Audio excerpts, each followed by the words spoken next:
Thanks for coming in. I can see that the crowd's really built up. And it's obviously not for me, it's for all these people here. So thanks for this. I think it's a good opportunity for us to talk about the key theme for today, which is about embracing change. I'm sure you're going to listen to this embracing change in various forms, in various avatars, various capabilities. But I'm extremely happy that we've got this, what can I say, this varied set of people who create the industry. I mean, that's the only way to talk about. I mean, Balaji with his capabilities in what he's doing with Naidu Hall and the kind of avatars that he's taking. I'll call it an avatar, actually. I saw his latest tour, and I thought it was exemplary. And then the whole thought was, can retail business look more wonderful than this? I don't know. We'll have to check up and ask.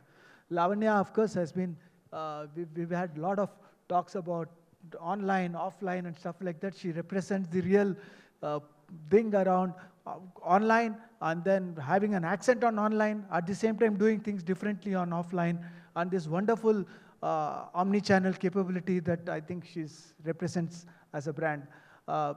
Everybody who knows Bala, anybody here who knows Bala at all? Raise your hands. Yeah. How many of you do not know Saravana Stores? Please raise your hands. So many a times brands are really bigger than all of us. So I think that's wonderful about Bala. I mean, he represents one of the most iconic brands here in the city and across the state of Tamil Nadu. And then Subhash Chandra, I think his brand is associated with exceptional customer service and the ability to say, if I buy it from Sangeetha Mobile, if I buy a mobile from Sangeetha Mobile, rest assured I will be taken care of. That's been the brand and the imagery that I've always had in the top of my mind. We'll learn more from him and learn more from all of you. So this is not just about they speaking. At some point, I'm going to come in and get some of you to ask questions also. And then, of course, if anybody's got to do celebrations, Sunil is the man that makes sure that you can celebrate well-being, actually. The ability to serve you all kinds of yummies and to also make you feel healthy is a very deadly combination that Sunil Sanklecha represents. I'm sure he's going to tell more. I've not told enough about what he does. But the core topic today is about change and about how people are pursuing change. What are the things that represent change in their minds, and where are we going from there? So I will start off with maybe from Sunil, because Sunil at the other end. What are the significant changes that you observe? In fact, this is a question that I'd like each one of you to answer in less than 2 minutes. But to be able to tell me, what are the changes that you observed as retailers in the last 2 or 3 years, which is, I think, in many ways post-COVID years. And I think things dramatically changed for all of us, right? So what are the key changes that you observed in the market? So, happy morning to all. I think first of all, let us understand the basics part of it. In the last 2.5, 3 years post-pandemic, the biggest change in our industry, what we have seen is the food habits of the people have changed. In this made our industry so big, and today we can see mushrooming this kind of stores across the country. Every street, every nook and the corner, we can see the market has been mushrooming now. What does it really mean? It means that basically the market size improves, the efficiency of the market has to be improved. As a market leader, we being the pioneer in the industry, what we see is the continuous change of the food habit of the customers has made us understand to update our merchandising. Because the merchandising, what we used to carry about 5 years back, we cannot rely on the same merchandise. Because I still remember about a decade back, about 7, 8 years back, the sugar-free products used to be the trend. Every customers will look forward to come to our stores to find what are the products which is sugar-free. And today, I would say that there is absolutely zero sales coming from that category. So this is the change which we have seen. Now the customers is more relying on the gluten-free products, keto-friendly products. So these are the new trends. So I think this is one part of it which we definitely have to be adaptable to the change, the consumer changes. This is the biggest take I would see probably in the changing scenario now. Oh, it's amazing. I will go on to the sugar-free thought because it looks very Interesting. I thought people would still buy it. But you're suddenly saying that's not the one that's on top. So I think that's a new trend that we will talk about. Subhash, what are you seeing as changes now in the market? Well, in our organization, as we all speak always, as you know, mobile phone is the industry which is predominantly affected by online. Having said that, the aggression that the online players use to display is a thing of the past now. With regards to prices, I mean to say, the aggression with regards to pricing, beating the price, going below cost, is more or less done away with. And in fact, of late we have been reading quite a bit in the media that the online pace of growth has been slowing. Having said that, we as a traditional brick and mortar retailer, we had not got our online bit right all these years. So we have been investing a lot of time, money, effort in that space. And therefore, one, all our 800 stores are connected, real-time, PIN code based. The customer gets to know exactly how soon he can get the delivery. In fact, our delivery promise is 2 hours across these, at least South India minus Kerala where we are not there, and Goa and Ahmedabad. We are able to deliver in less than 2 hours. Almost 80% of our orders get delivered in less than 2 hours. The orders per se were very less till recently. We have been growing by the day. And mobile phone industry contributes a lot of EMI business. So EMI is a core component of mobile. And in EMI, our Amazon and Flipkart predominantly, they have the debit card, credit card base transacting mostly with them.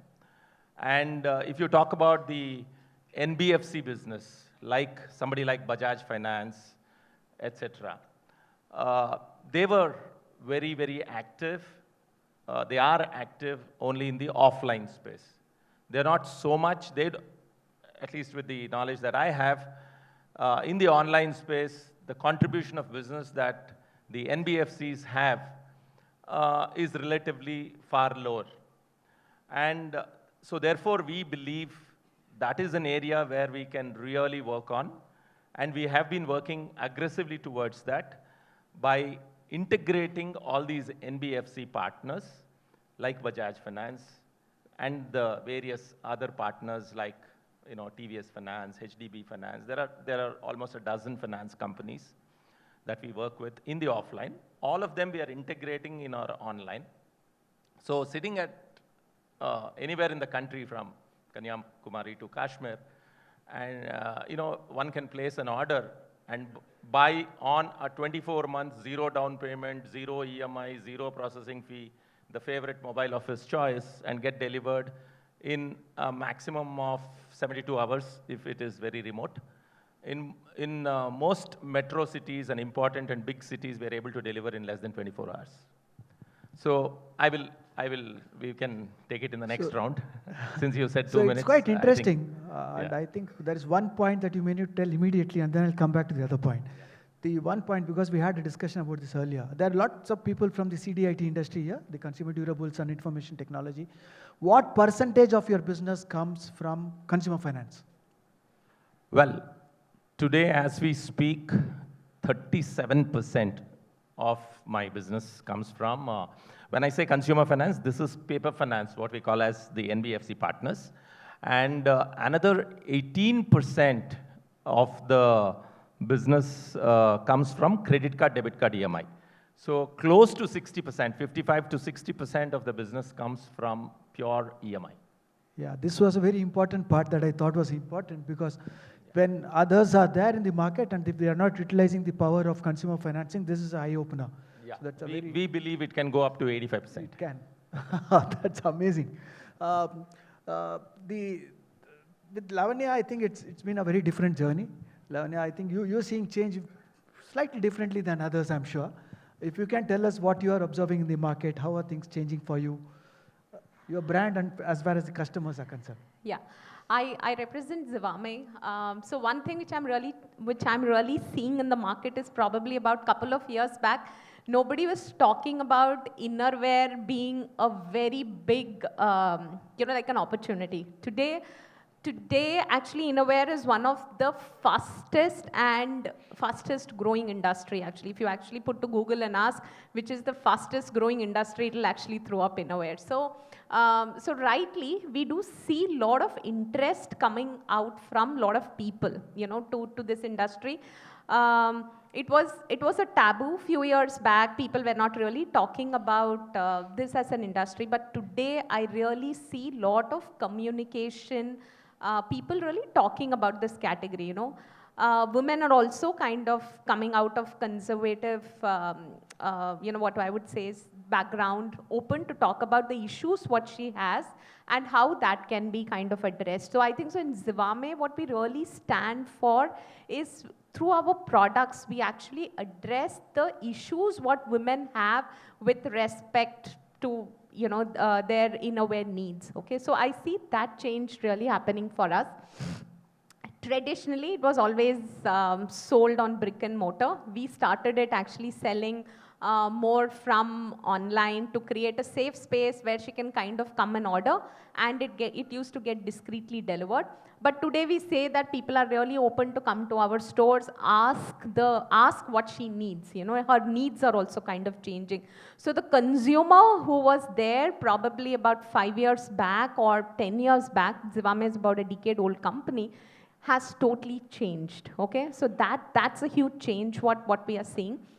Second is newer categories are coming into evolvement, like shapewear. I think so that's a big innovation what we kind of did. We are seeing shapewear as really coming up as a new emerging category. Like our sari shapewear really does well in terms of the need, replaces the traditional petticoat. So you see innovation and she kind of asking those things. So the women are changing their outerwear. So when it comes to what she was wearing, probably she was wearing saris, salwars. Today she's wearing more modern dresses. So to support that, what are the kind of innerwear she needs? She's more aware about what it is and how that is changing is something which is happening. The other big thing is obviously COVID led to faster digital adaptation, people like really moving to mobiles. Also, the UPI payments has kind of helped to accelerate online growth. What we see is that growth is coming from all channels equally, like we are growing. So today we have more than 170 our own stores, but we are also present at about 4,000 distribution. Thank you so much. So 4,000 distribution touch points. So this all we are seeing growth coming across everywhere, So, and the good thing is all the brands, local, international, are really helping to build this category by doing the conversations. The space is so big, so it's really nice that everybody is coming and really talking about conversations. Previously, if you used to see the bra panty section it would be in a very small and a very secluded place. Today, it's in forefront. If you go to most of the retail place, you would have that more at the forefront. So I think so that are the changes what I'm seeing. And equally, the last thing which I'm seeing is the Tier 2, Tier 3 adaptation and requirements which are coming from there is really, really huge, So I see the industry very different from what a traditional industry would kind of see at this point of time. Oh, it's amazing. Some of you are thinking whether you should have innerwear as part of your garments repertoire for consumers. I think she's already given you the clue. The other clue that I will ask from you later is for people who are doing online businesses only, who are D2C brands. There are quite a few D2C brands here. They may need some input on what happens when you do online as well as offline. Because Subhash talked about how he was offline and then came online, and you are talking about being online initially and then offline. I think it's going to be an interesting thought as to what are the lessons that one learns from there. Now we come to Bala. Bala, you've got an iconic brand. You are seeing changes every day. What are the key things that you are noticing? Good morning. It's been a learning experience all through the RIA sessions, and the changes as an industry that we see, if I may also speak in Tamil. The biggest change that we are seeing is risk has increased. Risk for owners, especially retail owners, I can actually sweet talk, but truth is bitter. But I have to tell the truth. The risk has, what was probably only 100% now has become 200%. Risk for every retail owner has become 200% as on date. ஒரு கடை போடுறோம்னா அந்த கடையை கட்டுறவங்களுக்கு காசு கொடுத்துட்றோம், அந்த இடத்த வாங்கி கொடுக்குறவங்களுக்கு அது கமிஷன் கொடுத்துறோம், இடத்துக்கு ப்ராப்பர்ட்டிக்கு we are giving the money, we are paying the taxes to the government, and all compliances we meet, and we have to pay the salary, we have to pay the EB bill, and we have to pay the suppliers. How much ever best of discounts they give, end of the day they will be able, we will have to, as a retail owner, we have to pay the suppliers. End point, if the retail does well. Oh, the biggest thing. Thank you, sir. And the actors and the ad agencies who ask us to put ads, again, they get paid in advance. And the only person who is left there with 200% risk, abdina, that's only the retailer. What we are seeing, for 20 years, it took lots of time for some retailers to succeed. And இப்போ என்ன ஆகுதுன்னா ரொம்ப short time we are finding lots of people disappearing. In the same forum whom I saw some 3-4 years back, I don't see them today. This is the 10th year that we are here, and the change ரொம்ப அதிகமா இருக்கு. The risk is very high for the retailer, is the biggest change I am seeing. And the owner has to be self-evaluating, and owner has to self-examine what they are doing. And instead of giving to an actor or an ad agency, because the technology has changed, technology is helping in a very big way to fast-track things. But it is not creating a market. It is helping in the process of creating a market. It is not creating a market. It is actually removing the laziness and making things faster for you. That is the only thing that's happening from our perspective.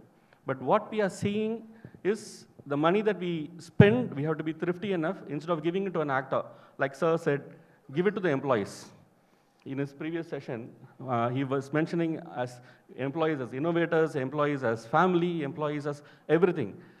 Instead of giving it to an actor, instead of giving it to an agency, you can actually take a part of it and give it to the employees. They will be doing the magic that we all want. And there have been times that when I was a student from New Delhi and I came to meet Venu sir of Naidu at his residence, he said, Bala, innerwear, it's a huge opportunity. Where do you think is the highest selling innerwear happening in the entire country? And I was doing a survey for across the country. At his residence, he said, Bala, it is Naidu Hall, Chennai. So the transition that brands are taking. And I was recently going to a family. Inside the family, there was a wedding, 80th wedding for my parents. I went and I saw, for my parents, their wedding saree was bought at Nalli, and they wanted to go and buy there. They saw sir there at the entrance. They were very happy. They said, my wedding saree I bought there, and today for my 80th wedding, I am buying there. So that happiness, there is lots of trust with the regional retailers, whether it is Sangeetha, Vivek & Co, Purvika, Nuts and Spices, Naidu Hall, everyone. I may be missing out lots of names. Paramudir Nilayam, the place where I bought my cup of juice out of my campus, college, every day in my break time. There's lots of changes happening, but the risk is the biggest change that I see. So Bala, as I understand from what you're saying, on the one hand there is risk, okay? And the risk is because obviously it's a very competitive business, okay? And it's a very fast changing business. On the other hand, there is a possibility for many of the businesses to create continuity. Because if even now a customer is saying, na vandu veetla vandu nalliyoda saree dhaan kattikiren, so there is a big amount of attachment to the brand. If you are in touch with times, and I'll come to you, if you are in touch with times, if you are also doing things differently, at the same time you are keeping your traditional values and the real value system of the brand, I think there is a market. That's what he's saying. Because a big trust is there. Trust is there. All the retailers here, there is a huge trust. which has been built over 50 years, 60 years, 70 years, 100 years, 30 years. There is a huge trust factor, but the way how we are doing business has to change. The way how we are spending money has to change. And we have to build relationship with the customer and our own employees. In the name of corporatizing, we cannot stay away from our own employees and just meet 30 people, 40 people.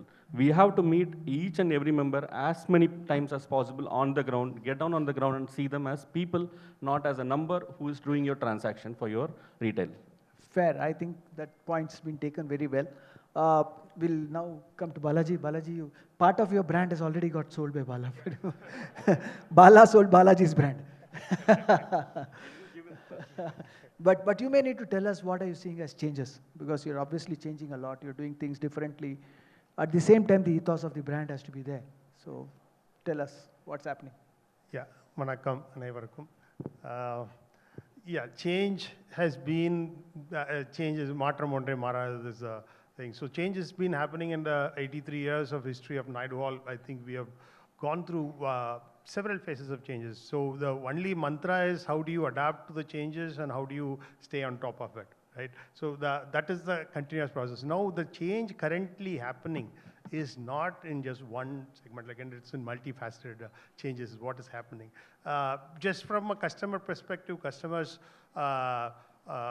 approach towards garment, like, how they buy, how frequently they buy, how much they are buying currently. See, when we grew up, probably there'll be occasions of 3 or 4 occasions in a year you would buy. Today, people are buying more frequently and more quantities. As a retailer, I shouldn't be complaining about that. But that is the customer. But customers are also aware. Their awareness of whatever they are buying over to the social media, digital marketing, and all this stuff, they come into the store having much more awareness of what is in trend today and what they need to buy. So earlier they used to come to the store, especially in the lingerie division, they used to come to the store, and sales staff are the person who have to give them the gyan about what is the product and how it is to wear. Well, now they are coming out, does it have nylon? Does it have an underwire? So the kind of awareness in the new age customer is much, much more. And also, as the market is growing, as the retail or even the lingerie department, which is the highest potential to grow, so are the competition. Now we are competing against not only our regional players, not only the national players. Now we are competing against the international players. Marks and Spencer's have the biggest, their sale contribution as lingerie is one of the highest in the world, right? So now Walk-Alls of the world are all here in the thing. So we are now competing with the international players. Now that is where we need to upgrade, and as mentioned, like the technology is playing a very, very crucial role, right? Just as you grow in size, the ERPs is a compulsion. Your CRMs is a thing, and BI tools are very important. warehouse management is important, and we have to get ready for the AI, right? So these are all the things that is happening, and this is where all of us are focusing and to step up in terms of thing. And experience, as the shopping experience makes a huge, huge difference on the thing. Like, and as Sir mentioned, it is more of retail therapy. So when bringing a customer into your store, what kind of a mindset are they going to leave back is the most important thing. Like, and at every touch point makes a huge difference and adds value, or it can. Like a cashier or even a security can spoil the entire thing after all the experience they have gone through. Yeah, that's a good point. Actually, one of the issues in retail, or one of the problems in retail sometimes, is that it's only as good as the weakest link in the chain. So you've got one person who's not created the right experience, everything goes kaput. And one has to make sure that everybody is together.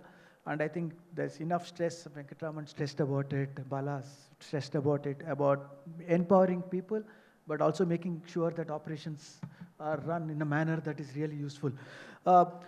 We go on to the other part, and that's, I think, the question that always is on top, and you touched about it, Balaji, slightly, and then, so I'll start with you, and then we'll go to others, whoever wants to answer. This is open to everybody. The question always is, what makes a regional retailer win? Are they are they relevant? And if yes, how do they win? So I'll start with Balaji and then the others can take up. So I think it's important because everybody who is a regional retailer sometimes keeps worrying, am I going to remain relevant or am I not going to remain relevant? This is what they're going through. So, yeah, yes, as Bala mentioned quite detailedly, so we have, the regional retailers have a bit of advantage in terms of the personal connect. And the country like India with such a wide demographic differences, there are every 100 kilometers we travel in any state, the way we speak a language, the color preference, the food preference changes, right? So does the garments or apparel or whatever they want to buy. So as long as the regional retailer has the grasp of what is happening, what is the current change, if you are able to cater to the local needs, right? And I keep remembering what Shuhel once mentioned long back. If the bigger players are the sharks of the ocean, and we have to be the crocodiles of the river. So we need to be that particular thing where we are able to localize whatever we are saying, and the personal connect. What Bala mentioned, quite a few. There are customers who would come to our store to invite the sales staff for their family wedding. So that things are also mentioned quite a bit. So that is the regional the strength that we have in the regional thing, and the fine tuning and adapting to the understanding the taste and the requirement of your local customer, who's also aware, and see with the national players coming into the field and with social media, the awareness of the fashion is much higher. So we have to cater to that, fine tuning to that particular requirement is going to be the crux. Great. Subhash, you wanted to say something? The question is about, are the regional retailers relevant? How do they retain relevance? How do they retain relevancy? Because that's the question, right? Many of the retailers, when I meet, if they are regional players, are asking the question, am I going to be relevant at all? And what makes me relevant? That's the point. Yeah. See, yes, as Bala, I think, mentioned, the retailer's risk, after putting in so much of investment and all that, and after building a brand, after sacrificing his whole lifetime, into building the brand, and after expanding his brand, and especially in retail, by the day, the margins are going down. Of course, every business has its own competition. So therefore, this question is coming from you. Every retailer, every businessman, especially in retail chain store, a regional retail chain store, has this thought at the back of his mind because he is a family-run business. He is not raised private equity, or he is not burning kisi ka baap ka paisa. He is burning apne khud ka baap ka paisa. So that is why that question is, that apprehension, that fear factor, that this is propping up, and especially with the giants, like on one side the online giants, on the other side the national players who are having deep pockets. They are large business houses. They are expanding very, very aggressively. They have the wherewithal to sustain temporary losses, temporary big losses too. And the need of the hour is the omni-channel, and omni-channel experience at a much higher bar that is being set. So with all these, can the regional players survive? Can the regional players be relevant? Is where I think your question is coming from, if I'm right. And the answer to that is, yes, they are relevant. They will stay relevant. They will continue to be relevant. One, as long as, yes, you have your, I think Balaji mentioned that, you have your eyes and ears close to the ground. Don't lose track of what's actually happening. Mr. Venkatraman touched upon it, where the senior most management of Titan are on the ground, visiting stores, trying to understand the changing customer behavior, trying to work closely with the franchisees and the employees. See, as long as you do your fundamentals right, you've already sacrificed all your life. You have built a strong brand. Once you have built a strong brand, there is no need for you to actually develop these, have these fear factor coming and, once in a while. Yes, we as human beings, the mind is a devil. All these thoughts keep coming. But yes, and we all have to move with times. We have to embrace technology. For example, at Sangeetha, we now, the biggest challenge is how do you train 800 store employees who are, in far-off places, and how big a training team can you have? And how much of travel expense can you afford to, have on the training team? So we are using, today for everything there is a tool. In the last couple of years, we started using Ooker, and it has been extremely helpful. Similarly, for HR initiatives, right from pre-recruitment to his exit and his settlement, we use Zing HR. I'm not necessarily, I shouldn't be taking these names probably, but then, tools are there for everything and anything. CRM, customer relationship management, which, earlier I used to believe my value-added services or my, loyalty points. Till date, I have never signed with any loyalty company. I always believed, once a Sangeetha's customer, he is a lifetime Sangeetha customer because of the value-added services that we build into the phone when we sell. But having, and the CRMs also, for example, we are using we are working with a particular company. Everybody who walks in, if he is buying, anyway his number is getting captured, his phone number. If he is not buying, if he is walking out also, it is compulsory that he has to take the number. And most importantly, every walk-in is being tracked. Earlier, for many years, the senior most, all the top management in Sangeetha, we used to break our head as to how to exactly get the footfall count right. And finally, we have got it. We tried various companies. There are a hell of a lot of companies. But somehow, in the POC, most of them fail. The real number versus what they throw out, it does not match. So finally, we have got it right.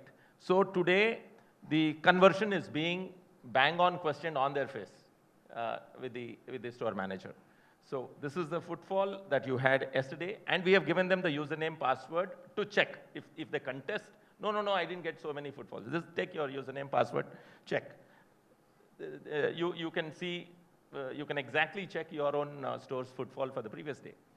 So using all these tools that are available today in the market and having your eyes and ears very close to the ground and constantly understanding customers' changing behavior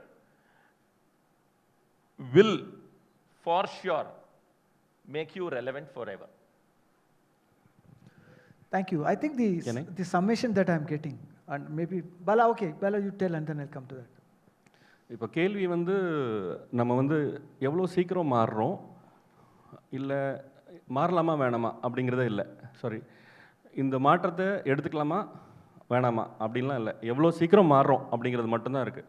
How fast can you change to what's happening? Because customer has decided to change and is changing super fast. So you can give offers, you can give discounts, you can do influencer marketing, you can do lots of things. But this is all a bubble. End game is directed only to product, price and service. If we keep our eyes, whether it's a regional retailer or a national retailer, as a retail owner, if we keep our eyes on product, price and service, I think we'll definitely stay relevant to the customer and we will definitely win. All other, and one more thing, we have to stay relevant and win in regional landscape. Don't have sweet talkers around you. Be ready to accept facts from your own team, or team from the ground. Always have a circle, sweet talkers, but keep the sweet talkers completely away from you. இது நல்லா போயிட்டுருக்கு. எப்போவுமே உங்ககிட்ட appreciation மட்டுமே சொல்லுவாங்க. அவங்கள தூரம் வச்சுருங்க. ரீஜனல் ரீட்டைலர்ஸ் கண்டிப்பாக வின் பண்ணணுன்னா ஃபேமிலி பிஸ்னஸ். அப்பா இருப்பார், அண்ணன் இருப்பாங்க, பிள்ளைங்க இருப்பாங்க. I am working with 3 generations. 70-year-old Rajaratnam Mannachi, and I'm working with Sabana, who is 48-year-old, and I'm working with his sons, Roshan and Yogesh, who are in the early 20s. And we are also working with other family members. The only thing we do is, the moment somebody comes and starts doing a sweet talk, the meeting ends in a minute. Sorry, come again? What The do you meeting ends in a minute. Okay. Anybody is willing to come and tell you, இது நீங்க நல்லா பண்ணிட்டு இருக்கீங்க, அது நல்லா பண்ணிட்டு இருக்கேன், அது வேண்டாம்ப்பா, நான் என்ன நல்லா பண்ணல, அதை சொல்லுங்க. So the learning opportunity. Kumar sir has tried to come and meet the founders, and Mr. Suhail and Mr. Jagdish sir, founder of Winfield. The single question that they've always asked is, Bala, change fast, change fast. They always push us to change fast, and forums like this have always helped us, and we have learned. And the only thing to stay relevant, regional kandipa nam ellaralum jeikka mudiyum. As owners, we will all win. But only thing, in the name of corporatization, please don't make your team who has put the blood and sweat. They are like diamonds. Inside your own organization, you have diamonds. You just need to polish them. Maybe they may not able to communicate to you the way how you want, how ரொம்ப படிச்சுட்டு வந்தவங்க பேசுகிற மாதிரி அவங்களுக்கு பேச தெரியாது. But they will be hard hitting straight to the fact, and they will give you instant results. And please keep sweet talkers away from your team. That's more than sufficient, and we will definitely win. We are handling 33 categories, right from rice to gold. So each category, we learn from all the specialists who are sitting here. And the only biggest lesson, every time somebody puts up a store in front of us, the biggest mistake we also see is, we are seeing models from, let's say, Malaysia, Singapore, or Indonesia. ஊருக்கு வெளியில வந்து ஒரு கடை போடுறாங்க. So lots of people are migrating, so we find a huge traffic happening. So we decide, let's not go to a saturated market, go to a virgin territory and put up a store near a bus stand or a hospital where there is a huge migrating traffic where customer is completely new all the time. But what happens is, this is a model which we are learning from somebody else. A competition, just because there is a crowd coming, you are also going and putting a store next to it. That is not what we should be doing. We should actually go and create another virgin market. Otherwise, we are getting a lesson every time you are putting a big store where in another market, you are again, I am getting a lesson of another 300 crores standing in front of me. The cost of land, building, employees, but it pains to see somebody is getting hurt, because each one is giving employment to another 1,000 people. We are giving 5,000, another competitor is also giving another 5,000 or maybe more. So why do you have to get hurt?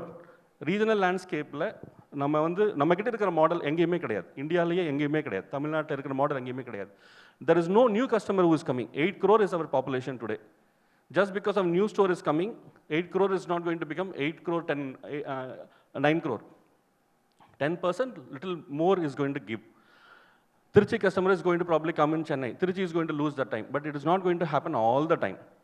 80% your customer is staying loyal. 20% only floating customer to you. But the moment you have one irritation to him, he decides to change his place. So please don't see competition and expand. Do take ideas from everywhere and expand in a way which is right for you.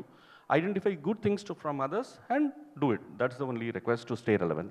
Thank you. I think that makes a lot of sense to say that look at your own strengths and see how you can really take that forward. We will go to Sunil, and then I'm coming to Lavanya. Sunil, two things. One is, I'm still interested in the sugar-free thing, because that's like wrecking my brain. I always thought sugar-free unnu saapiduvanga annittu. After COVID, unnu sugar korachirpaangalo annittu. But you've got a different take to this. So you may need to tell me that. And also then tell how do regional retailers remain relevant. With Lavanya, I mean, what your view on regional retailers, but I want to come back to the thought, because there are lots of people who are doing online business, how to create this whole merge of online and offline to make things happen. So, Sunil. See, my firm belief is very simple. Regional players will always have an edge. No questions about it, provided if they can ask two questions. Am I thinking from the perspective of a customer?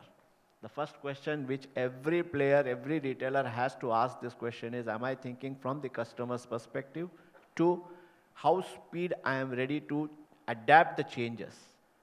And these are the two relevant questions. If we go on asking every day, I think we have the answers there.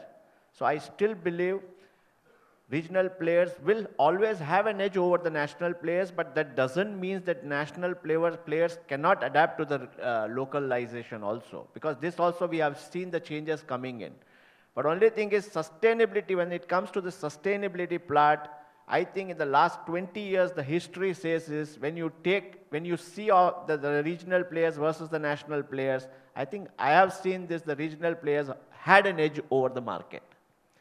And as far as for the sugar-free, I think that the new thing which I think what we are seeing the change coming from the customer's perspective for the sake of the sugar-free products is, I think a lot of this sugar substitute which is being added to substitute to make it sweeter, that now a lot of alarming has happened because they say that it's not good for the health. So this shift we have seen from the consumer saying that if the product is not healthy, then we are not taking it. Very simple. Thank you so much. I think that explained quite a lot. Lavanya, after listening to this, there's one more question in my brain. Should a retailer be looking at themselves as a regional player at all? Yeah, I was actually coming to that. You know, every regional player actually aspires to be a national player. Okay, nobody is thinking that I want to be a regional player. You know, while we are associating ourselves today to be a regional player, but I feel everybody aspires to become national. So if you're selling in today, say in Tamil Nadu, you want to sell in, you know, say South India, then you want to go north. People who are like selling probably pan-India, we want to go global, you know, because there is opportunity which we see. So there is that constant. It's just about what consumer you are willing to serve, right? So about how you're putting your goalposts and what you're seeing. For me, there is no regional player or a national player or international player. What do you have to offer as a product?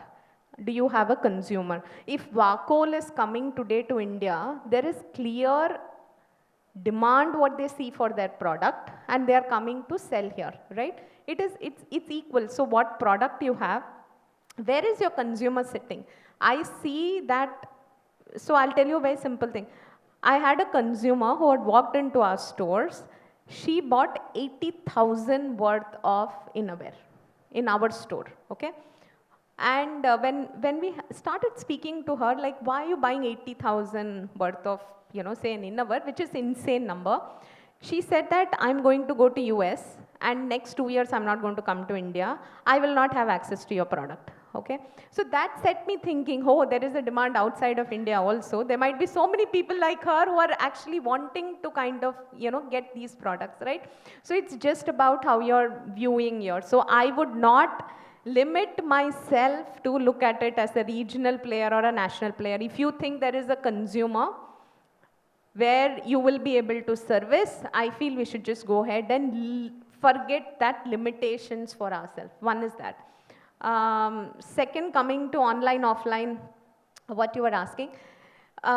See, how I view this is there are strengths which I bring onto the table. There are some things which is easier for me to kind of latch on to somebody who's already built on to that, to that experience or that expertise, right? How do you as a business see that opportunity and how easy you are able to change? Say I might not be able to put my store very quickly, whereas there are people who are like trained to put large retail formats. I need a very small store. Can I partner with certain people to put stores very quickly and bring up to speed?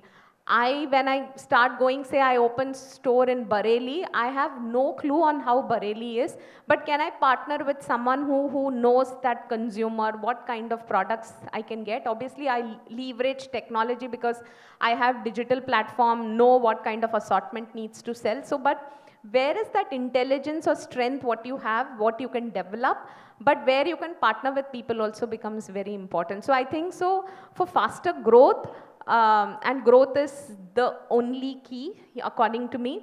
I just feel how enterprising you are for able to grow.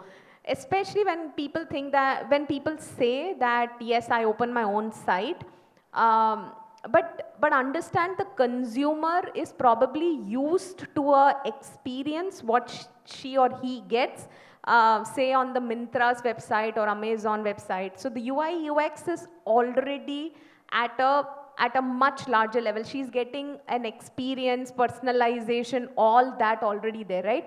Today you're going to build a site and then you're going to tell, okay, I will not be able to spend that kind of marketing money to tell people to kind of come and buy out there.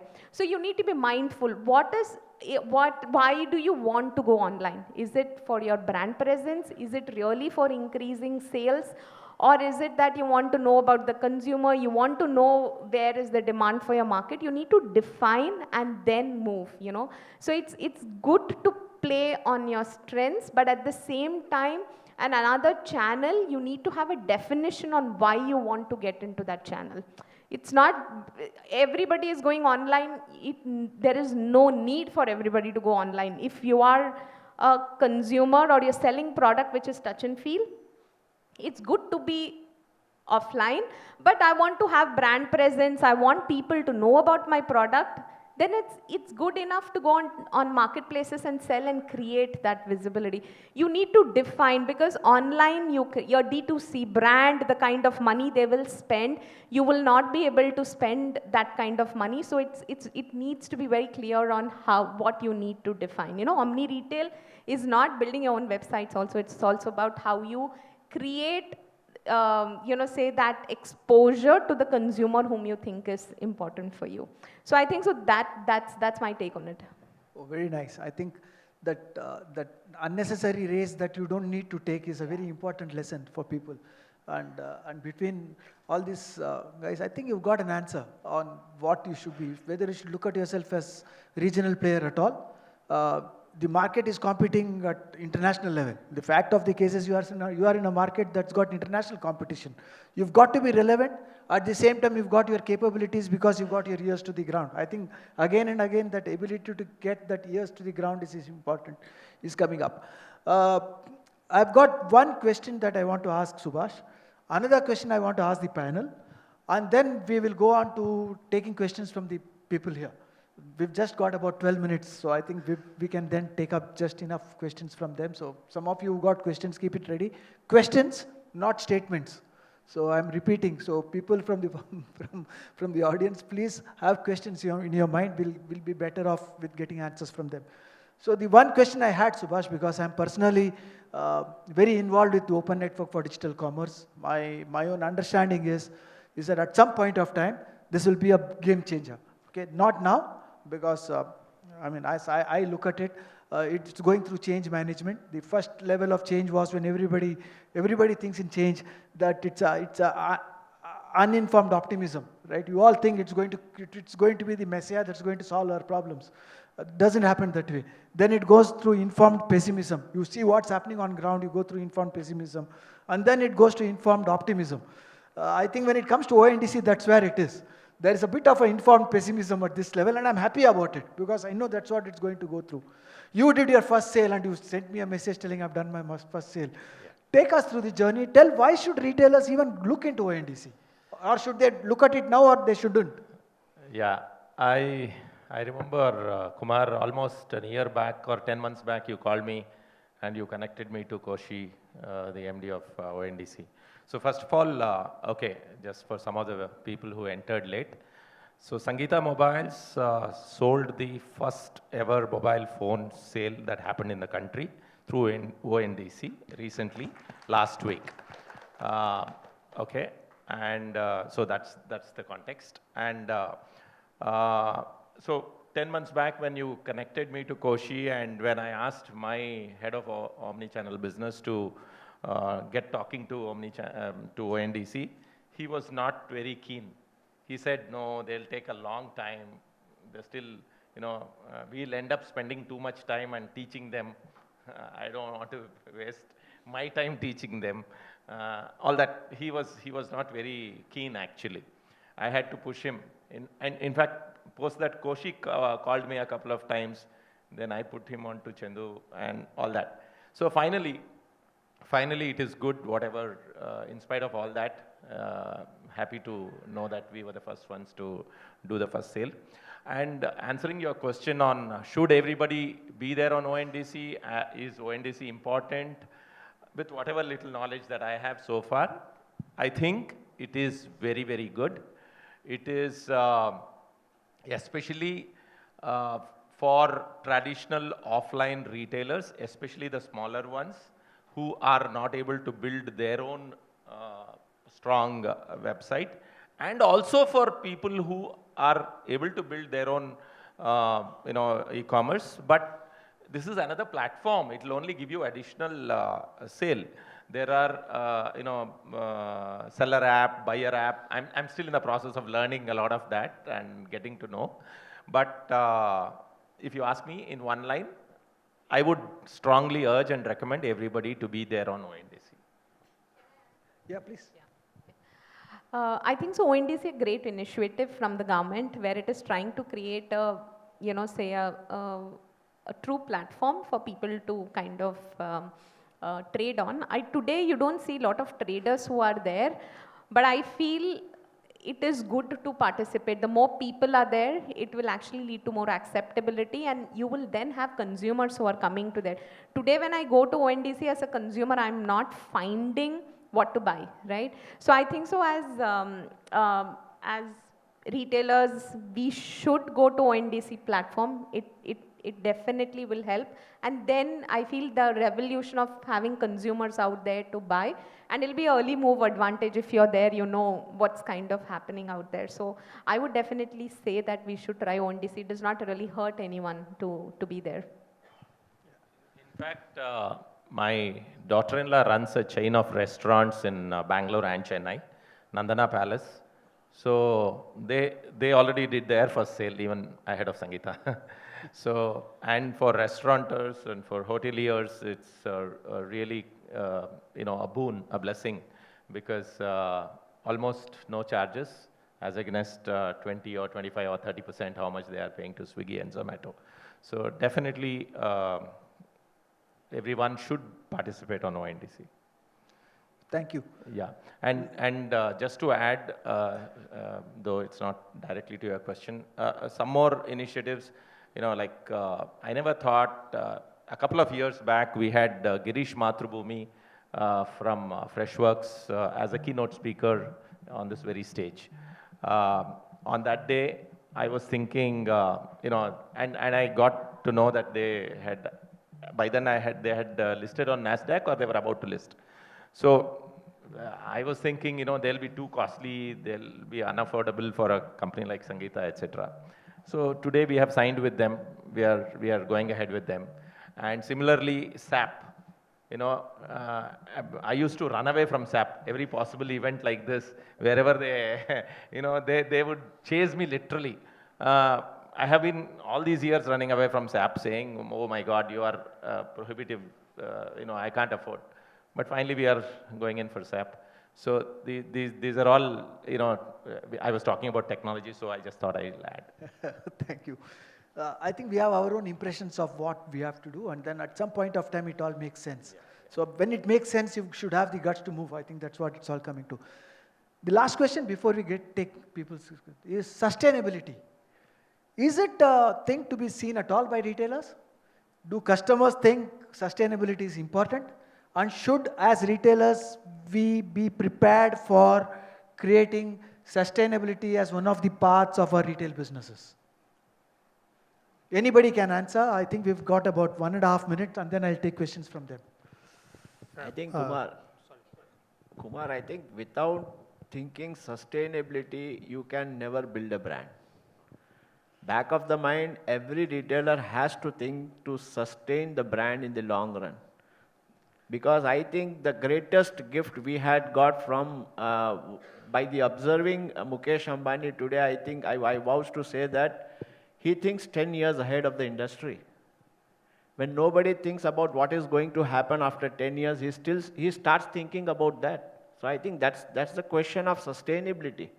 Because he foresees what is going to come after 5 years.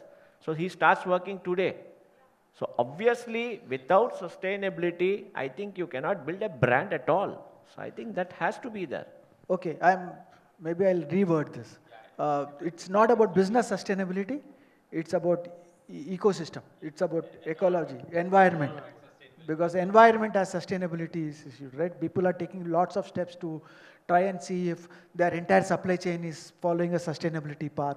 All of us, for example, went onto the path when we started telling no more plastic covers, we will be willing to give only paper covers. Yeah, nowadays I'm hearing this, you know, one 5 minutes at least is devoted for sustainability in every panel discussion, in every, you know. Because it is very, very big in Europe. Yeah. It's very, very big in the advanced nations. Yeah, I think government is driving it in a big way. And very big in the minds of our PM. And for the sake of our future generations, I think we all need to, probably it's, you know, some of us are still in very early days of understanding and how we can positively play our role is something that we are still there, getting there. But in small little baby steps, all of us are taking, I'm sure. First and foremost, the government has done away with plastic carry bags, etc. Long back, we have moved to the cloth carry bag. Then e-waste is something, especially in the business that we are in.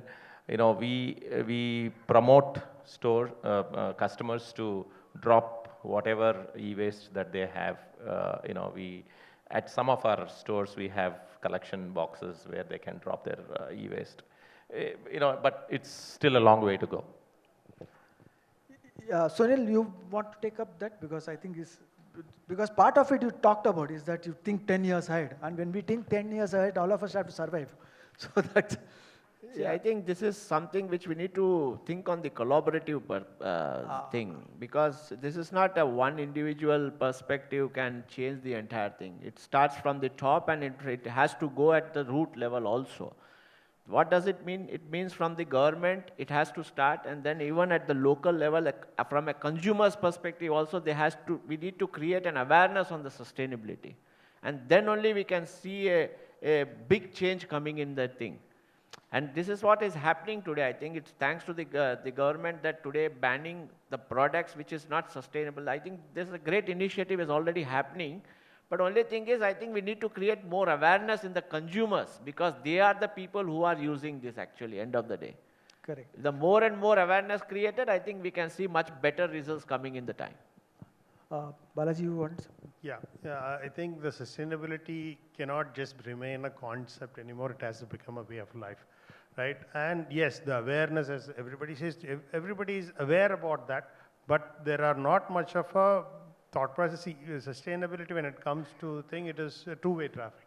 It is not just the companies, and it is also from the consumer point of view. When you move towards sustainability, it comes with a cost, right? And how everybody is like, you know, the plastic, reduction of plastic from a thing to a carry bag, and I think it is costing much more for a retailer, right? So how do we put that thing, and how collaborative and how everybody is going to jointly move towards that? Yes, we are doing a lot of things as baby steps. We are reducing even the packaging material that comes into the store. But organic brands, as a part of our family business, we have developed a brand called Ethicas, which is from farm to fashion, which is organic, and it is ultimately an expensive product, right? So how do customers recognize that? And it's a two-way traffic is what I feel. So it is a long way to go, but I don't think we have a choice of not ignoring that for too long. Okay, so I'll keep this on top. I'll just have to, because we won't have time for the questions to come. Sorry, just one line. I think the greatest responsibility here is to ask a question is, what is the alternative? See, if you don't give an alternative, then that becomes a challenge. Because just banning one thing, and then if you don't have an alternative products, then where are we going actually? So this is one thing we need to just emphasize also. When you remove something, then there has to be some alternative also in the market. I want to make it really quick. Alternatives do exist. We have to be open to it. We have 3 solutions which we are using. One is e-steel. Steel which is going to be e-steel, which is ecological friendly. We are already working on it. R&D is going on. And we are working on a paint which will reduce temperature by 3 to 4 degrees. already the Sorry, what? paint, exterior paint, yeah. which can reduce the air conditioning temperature. And we are also using an IoT-based energy device, which monitors the energy and helps us to save energy. In one plant, we have already done a trial, 1.5 years. The cost is not prohibitively expensive. We have taken the cost. 1.5 crore is the savings for one of our stores. Our single store, small store is 1 lakh square feet. The largest store is 6.5 lakh square feet. The trial was done in a 1.5 lakh square feet showroom of ours. And we have already seen returns on it. So it is not expensive. The first time it looks expensive, but it's completely free for you at a later stage. But as everybody said, it is a universal initiative for the future generation. And it is available. These are all made in India. Scientists are existing in the very same city where we are sitting. This is all technologies for sustainability really available in the city. Oh, wonderful. Later on the latest on the Tarivare. So I think there's a lot that can be done, and I rose this topic because we're talking about change. And 2 years hence, I'm sure all of us will sit here and talk about the various initiatives that at an industry level we've taken to create a sustainable retailing model. Questions? We've just got to, time's up is what's been put. Do I have chance for a question? Minutes are up. One question. The person who immediately stands up gets to ask a question. Okay. Greetings, everybody. So I'll make my question very quick, and I think if we could expect Ms. Lavanya to address to that. Speaking in terms of technology, use of AI in different segments. Now, since Zivame being an apparel brand here, lingerie brand, how ready is Zivame and your team to, implement let's take for example, getting AI models ready. So you come out with different sizes of theirs rather than getting a model and hiring them, pay their team, pay for their stay. Is this a sensible approach, what Zivame can take towards the use of AI? We are doing experiment out there, but today we have not yet kind of concluded out there. See, more than AI, it is not only in model. I think so, where I see that AI really coming into play is more in terms of using data. Like how can we use data? How can we get more insights on consumer? We work with tech to kind of give us insights on what is happening. We kind of use information to see what is the trends which is going to come. Like model is just the fancy part which most of the people are today viewing to say that you can use AI there, because the avatars are available and people kind of use. But I feel there is a lot more which you can do with AI, which is very integral to the business, say whether it is supply chain, how do you kind of automate your warehouses, the RFID. Decathlon did a great, so I was shopping with them over the weekend, where you could just put the cart and it bills by itself. You don't need a human intervention at all. I feel the usage of it is much varied, and it will become very integral part of our lives, So we are trying to do experiments. We are not like really out there. But AI is here to stay, and we need to see how do we use it in our business will become like really critical out there. Thank you. I think we'll stop here because we've already been told. Thank you. If you all found this useful, big round of applause to all of these people.